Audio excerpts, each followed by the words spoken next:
At this point, I really just need to start talking and stop trying to plan or think this out. Um, Hi, I'm Tasha. I haven't sat down and made a video for quite some time. I think I made one, also recognizing my long absence a while ago.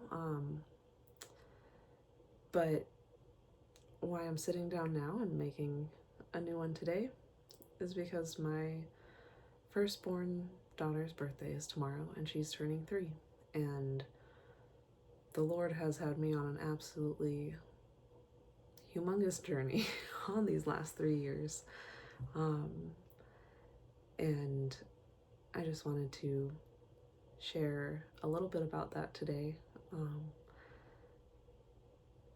And I'm just realizing I need to start telling my story because there's a lot to it, and I think people may be able to learn some things from parts of it. And yeah, also with it now being the end of January, I've just finished listening to the Bible in its entirety for the 3rd time. Well, the first 2 times that I've been through the Bible, I read through it with my husband and discussed it like a couple chapters a day sort of thing. And then this month, to start off the new year of 2025, I took on the challenge of listening to the entire audio Bible. It was a challenge put on by the Bible Bashed podcast, and I took it on and I finished a day early. And it's really cool now, having studied through it deeply several times. I really am able to actually catch things, even in just a cursory listening to like a few hours of it a day, listening at 1.75 speed. But the Lord still speaks through his word every day if we are faithful to show up and read it or listen to it, consume it in some way. It is our daily bread, and he is so good. And that's really one of the biggest changes in my life in the last 3 years, is that now I have read the Bible in its entirety every year for these last 3 years. And boy, does that change someone's life. Highly encourage it to just about everybody. And yeah, I mean, the other journey that, God really has me on this journey of entering into the birth workspace, and it, I think, began with the birth of my first daughter. I had her in a hospital with a midwife. It was a very natural birth, though I had kind of a typical pregnancy leading up to it, but I switched care at 30 weeks because I realized, this is just like, I wasn't feeling personalized, and I was just kind of starting to unravel the tangled mess that is the natural birth world and kind of everything that goes with that. And so I've been on this journey from having my daughter in the hospital to having my second daughter unassisted at home, because that's what I felt the Lord was leading me to. And I've also been on a journey of going through a mainstream doula training and realizing that wasn't really for me, and then switching gears and finding trainings in the alternative birth space, and have finally settled on one that truly fully aligns with me, which is Hearth Mother Journey, which I'm partially through at this moment. We're at the end of January, so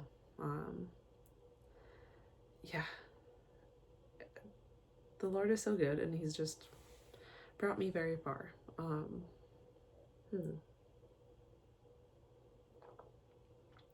I'm sipping some grapefruit aid with elderberry health cordial and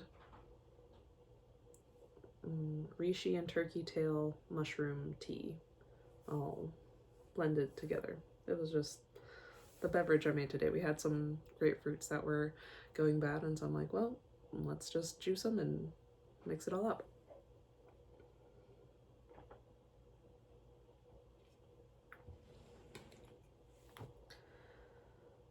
So, yeah, as part of my Hearth Mother journey, I'm wanting to start putting out more things. And at this point, I guess I hadn't quite felt yet qualified, despite having 2 births of my own.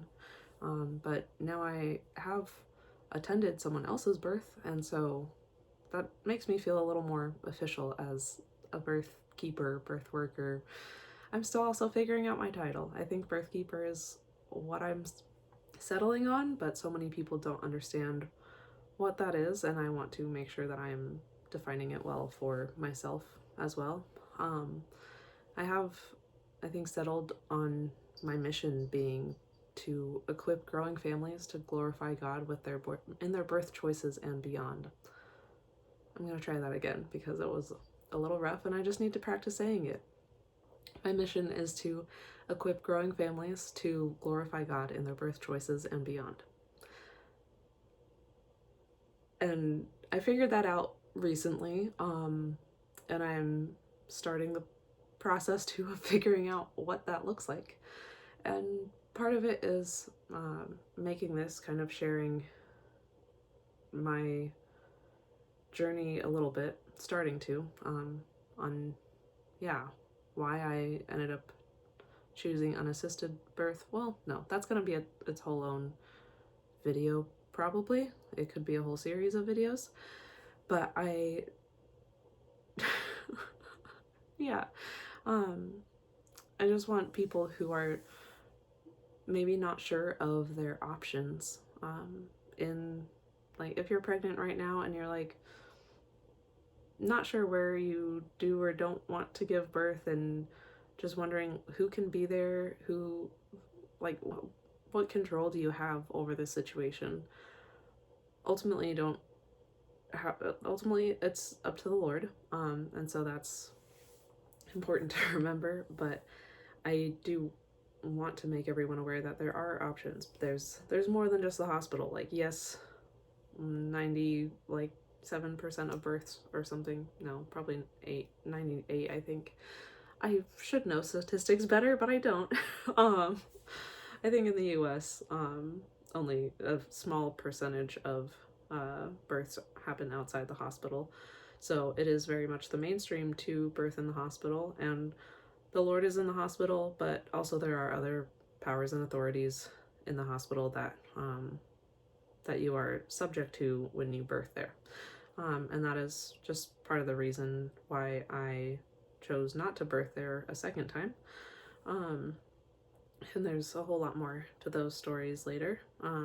But the Lord is in the hospital and very much present, and beautiful births, I think, can happen in the hospital, especially because a lot about birth is just the experience and the story that we tell ourselves about that experience. Because even something that's like terrible and traumatic to one person is not necessarily terrible and traumatic to the other person or to a different person. Each person's story is unique, and that's one of the big things that I've been coming to terms with, is that everyone has different values and preferences, and I'm figuring out ways to align my will to the Lord's will, and be able to serve other people by finding their values and working towards achieving those in their pregnancy and birth process. And I'm using all these big words that I want to live up to, and I just have to start.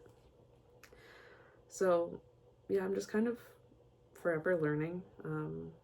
I've changed a lot in the last 3 years. I've also thought about taking down all my previous YouTube channel videos, because for many years I felt the desire to create content but had nothing to really create content about. So I kind of became a pick-me girl and was really, I was like, oh, I'm gonna be vegan, and just like trying to make things about myself important, enough to make content about them. And looking back, they've all just been kind of stupid. And I was just looking for a reason to make content and not feeling like I had much of a reason to do anything. And now, having been through the process of matrescence in these last 3 years, I find myself with an incredible amount of reason to create content and just not much of the prioritization towards putting time and energy towards creating it. But now we're here, and I'm going to start in one way or the other. One of my goals for 2025 is going to be posting something every month, even if that's just like some sort of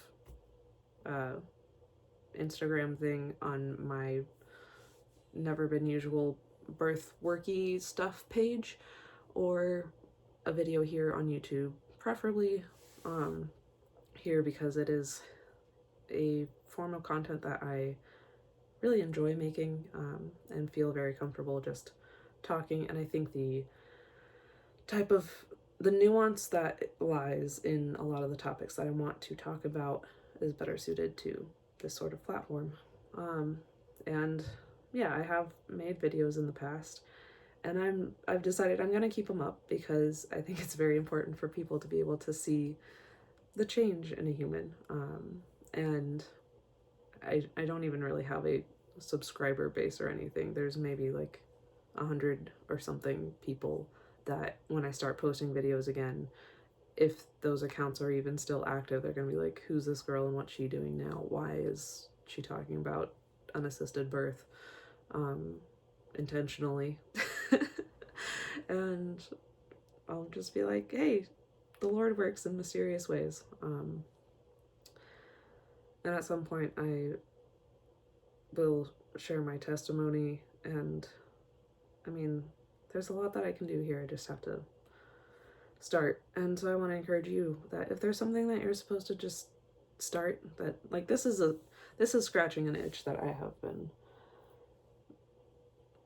dealing with for a while. I've known that I needed to start doing this again, and so here we are. So I'm on this Hearth Mother journey. I'm applying the steps of the Hearth Mother to my daily life. I am showing up for other women in birth. I have women I'm working with virtually. I have women I'm working with in person for both birth and postpartum, and just things that I never would have imagined are coming together, and I just want to be faithful to show up.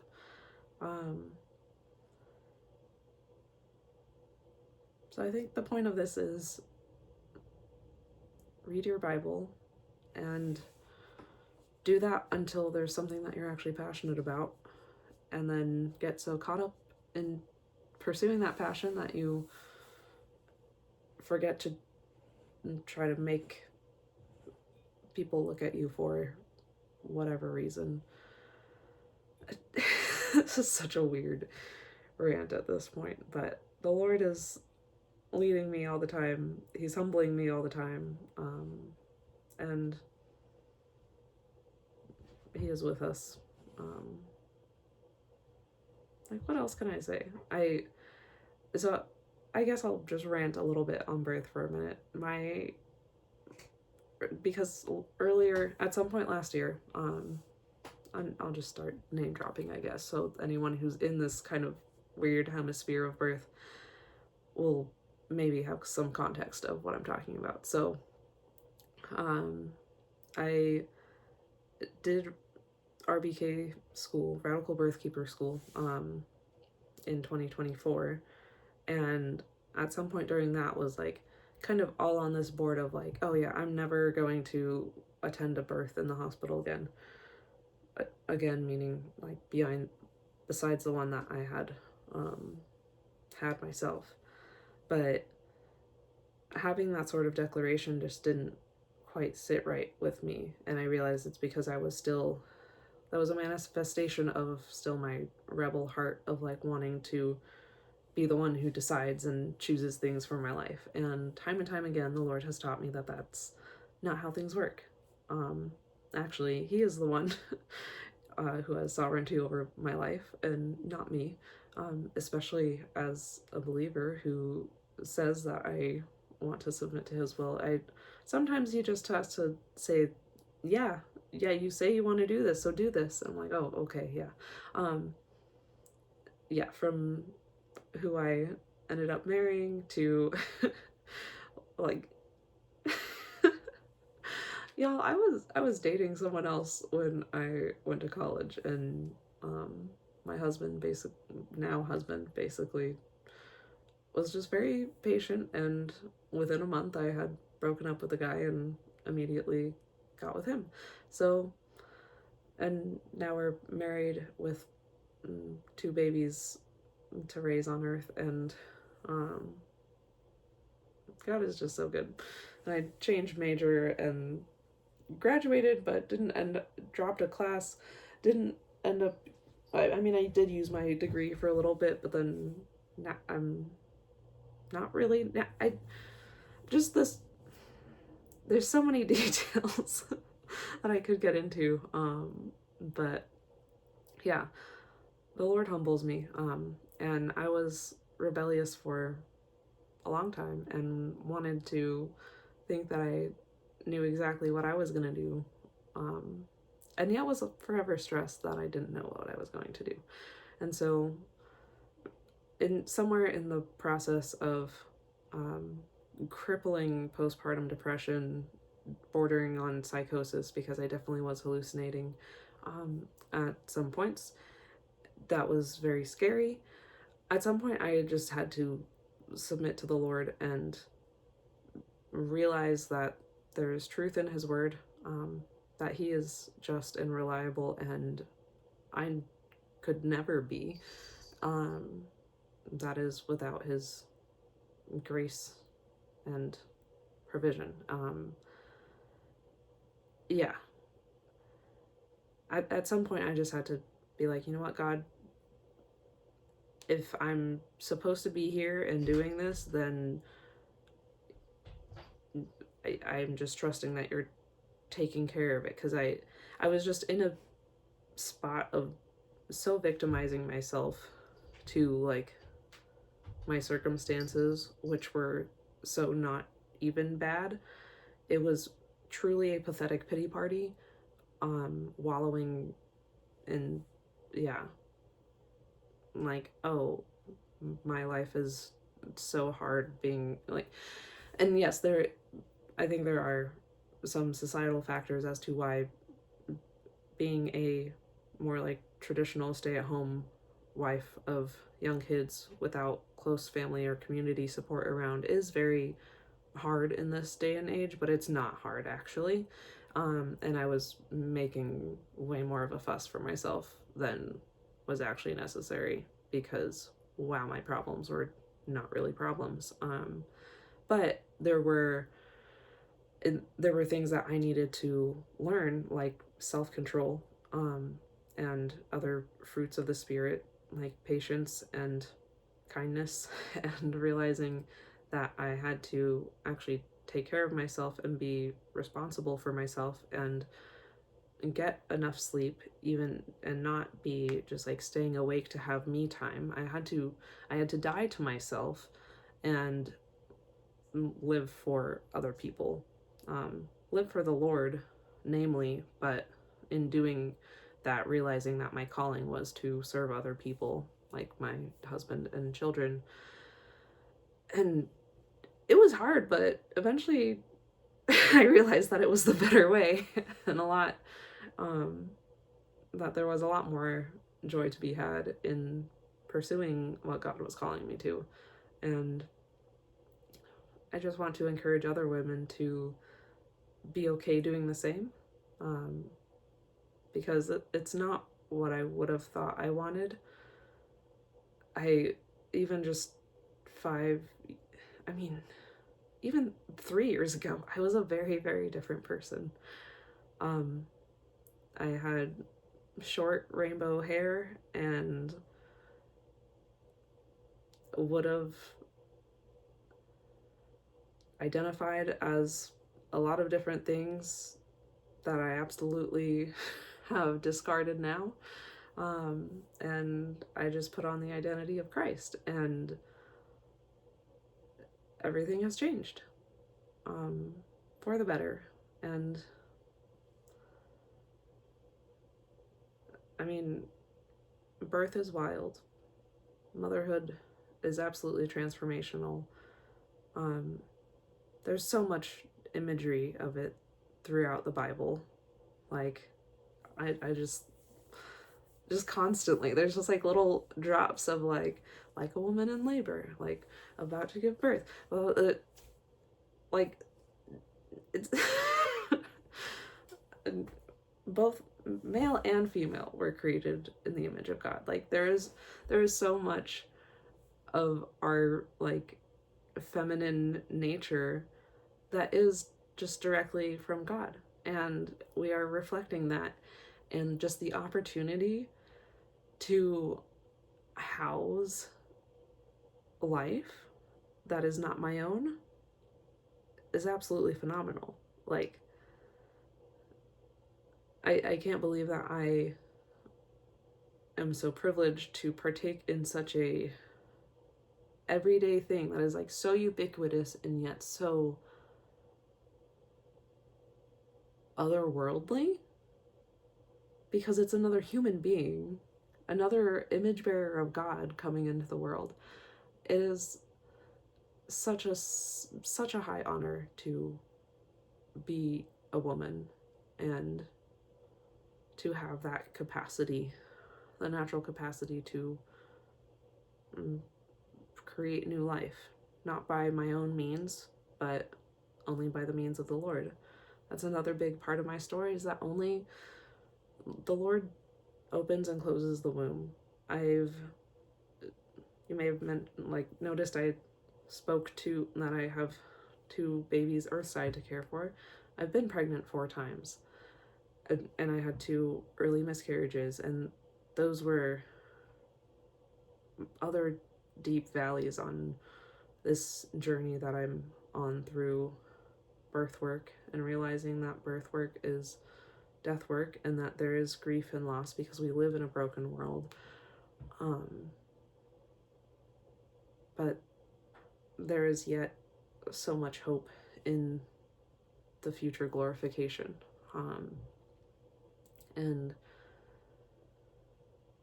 yeah, I had to come to terms with the fact that I could not control really getting pregnant or not getting pregnant, because the 2 times that I ended up miscarrying, I had been not very literate of my body, so I was very loosely counting days and like trying to avoid pregnancy, and fell pregnant, and was just kind of, so then I had this whole like emotional roller coaster of unplanned pregnancy, and a lot of it was because I was still feeling so like selfish about like, oh, I'm not ready for, I was just so caught up in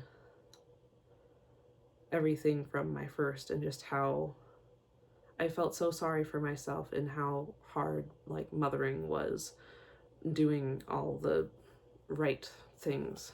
That I think, don't take that the wrong way, anyone who makes choices that are different than mine, but just like based on my values and all that, the decisions that I was making and able to do, thankfully, because of, I understand my situation is not everyone's, but with a husband who's willing and able to provide for me to stay at home, and I was able to have a direct breastfeeding relationship and carry my babies and bed share and all the,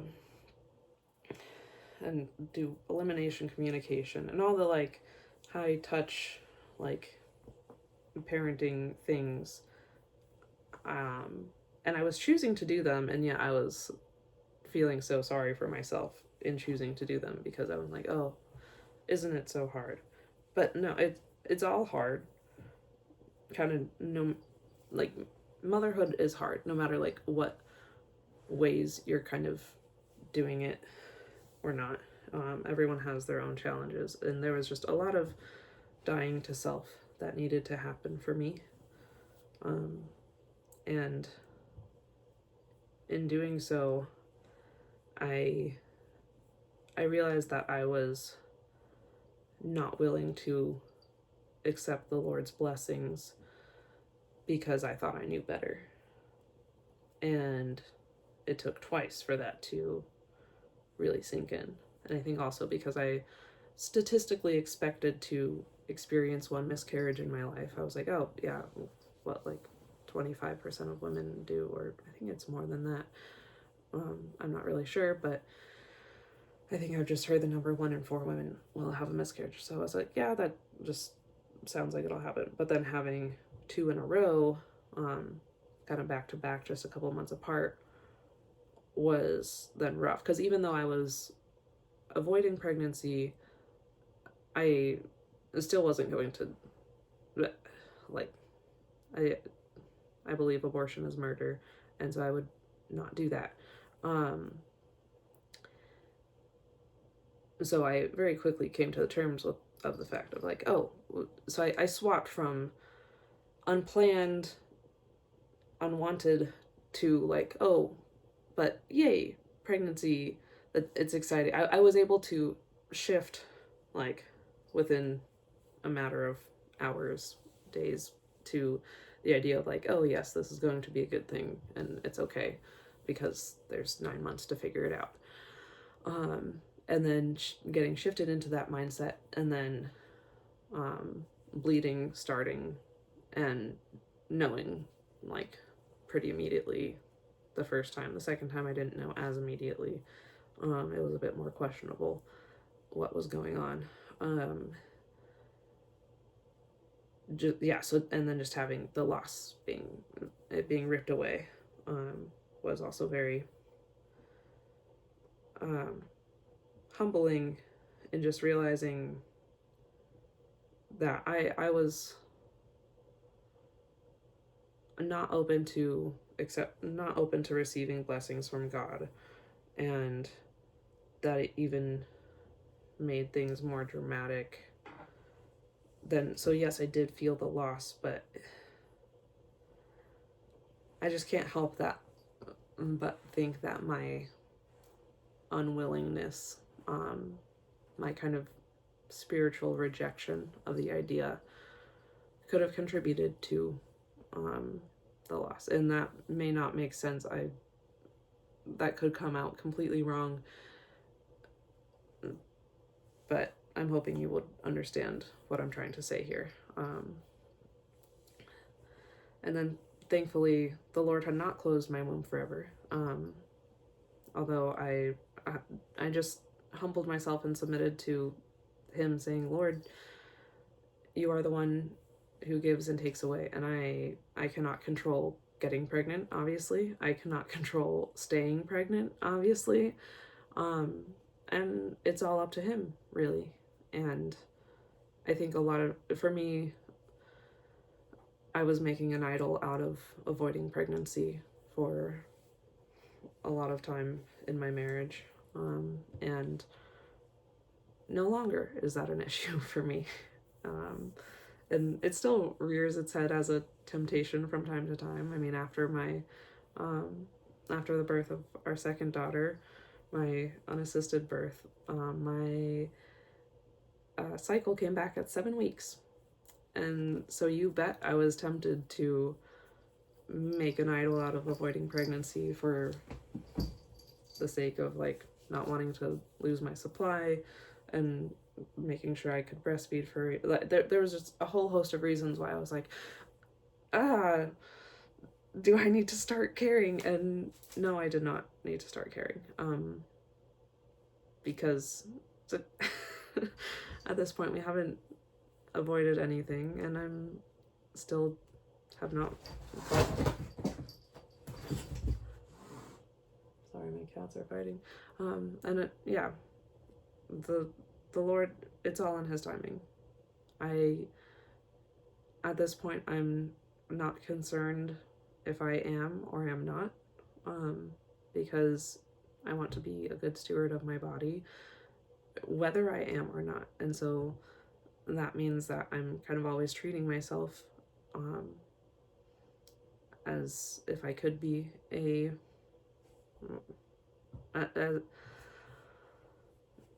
it's getting late. I obviously only have time to record when everyone else is asleep in the house, so what was I saying?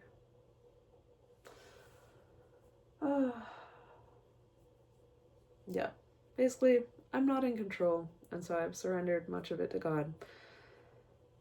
And I'm on this journey just seeking to glorify Him and starting to share my stories. So if you've watched this, if any of this has stuck out to you, you have questions, you want me to make another video about, I obviously mentioned some ideas that I have for future videos, and maybe they'll be a little bit more planned, but for now, I just need to start. Don't I, Mr. Fish? Alright, well, I hope this finds you well. Grace and peace to you.